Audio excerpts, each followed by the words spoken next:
So with a very simple explanation, let's understand what the ego is and why you are not the ego. And in many cases, when do you unknowingly identify as the ego? So we have two axes here.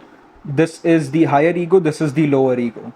And you exist somewhere in between over here.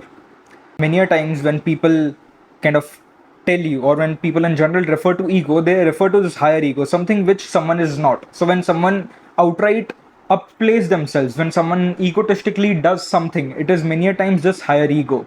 Then we have the lower ego, which many people don't even identify, which many people don't even understand quite well, which is many a times when you downplay yourself, many a times when you feel sad or something is unfulfilled in your life, many a times when you feel that something is going wrong and you comply to that and you say to yourself that everything is bad, everything is worse, that is the downwards ego, this one.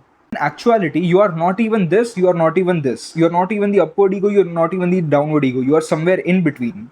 You are not as good as you think and you are not as bad as you think. So you exist in here, in between. Your waveform is in between these 2 points.